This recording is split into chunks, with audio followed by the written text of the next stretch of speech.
There are lots of videos that trend on social media that have violence of young people, especially with those in schools, and I will show you one of them.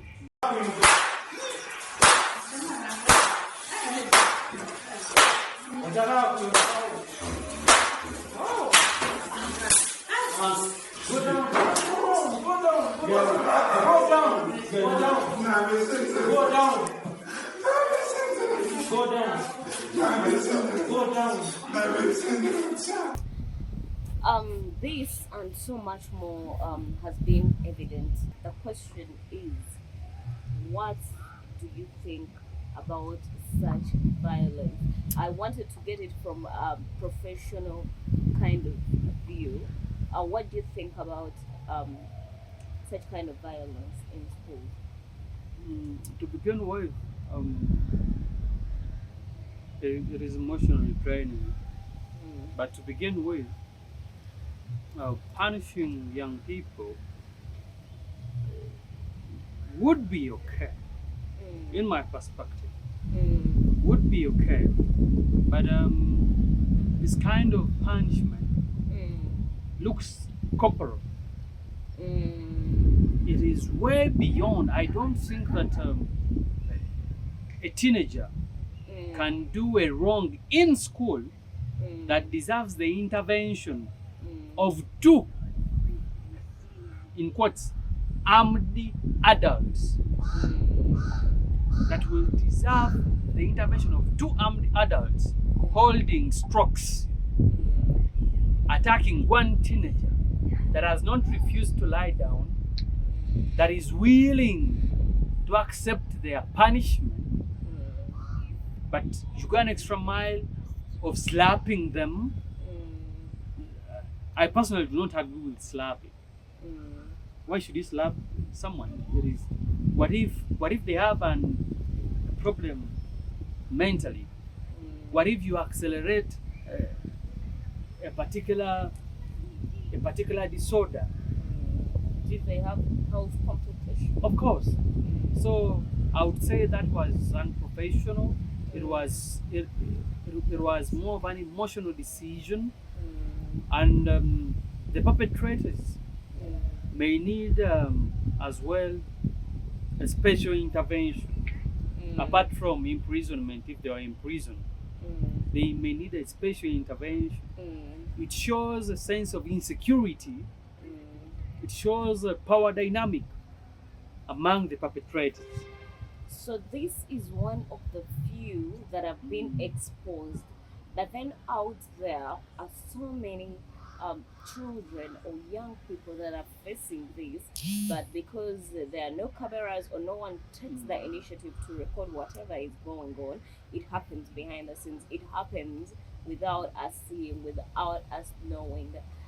In certain schools, it's actually acceptable by the administration, and when they find it going on, they never take any action to protect the child. What impact do you think that such torture is creating in our young people or in our grown generation? I have a child protection activist that Mm, I know about mm, that was tortured in primary two. mm, They are about 30 years, but to date they still share with pain mm, about the torture they went through in primary two. They mm, still share about the teacher that used to pinch their ears and they would stand with the pinching. mm, mm. And this and this emotional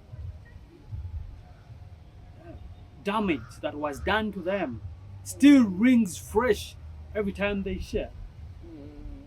Yes?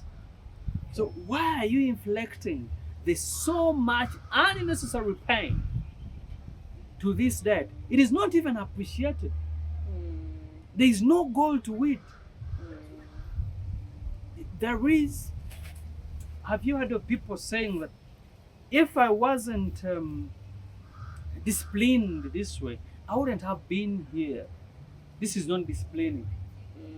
This is beyond punishing. Very true. This is going past the limit. It's going past the limit. It is inhumane in a strict sense. Mm. It shows a lack of empathy Mm. in the doer. Very true. The same teacher cannot be stricken twice without them making an alarm. So why are you doing something that is extra to that? Slapping someone's son with a lot of anger. Did you get them cheating with your wife? Is it too personal? So there is a need for taking these teachers through emotional intelligence lessons. I actually think it even has something to do with self-esteem of the teachers, Exactly, because exactly. they are punishing to prove a point, Exactly. to show They want to power. show that they are powerful. They want to show that they are worthy. They want to. So it speaks to an inner lack of self-worth Mm, in the teacher. mm, The most effective teachers that we have had. I've personally been a stubborn student, a mm, very stubborn one. But the most impactful teacher that I speak of today, Madame Prosi, never, never slapped me. I've never seen Madame Prosi with a cane, but Madame Prosi sat me down for a cool 20 minutes. And since then, that was my turning point. But unfortunately, I got my turning point when I was leaving high school. But mm, I got the best from a teacher through words. Through words. The right words at the right time from the right person. From a person that loved their vocation, that saw teaching as a calling. But these are young people that perhaps go to university because it is the only course that the mother or father can afford. So they enter into the teaching profession. other grades kind of. Exactly. Because the grades would allow you to go to teaching. That is why you can beat someone's child like that. It is unbecoming, and at Sever Youth, we strongly condemn such acts. There are better ways to discipline young people. There are better ways to sort out things. Could you highlight more on how it can affect the people that are suffering from this? Uh, Now, for the victims, it has far-reaching impacts that can dig deep into their futures as well. That incident can tear down the childish sense of self-worth decades later. They may never do particular things for the rest of their life just because of one an incident. incident. Yes, yes, we have seen this happen in our therapy sessions. It may live with them until they die. Why should you be the person that someone thinks about and they think, what if, how good the world would be if you weren't born? Those are the incidences. It is very it is very beyond that I wouldn't want to share more about. Okay, we want to become the voice to the voiceless by having conversations like this. So please let us know what you think about this in the comment section. Let us know what you would love to hear. Let us know if you know of any solutions that are in place, and let us keep this as a dialogue.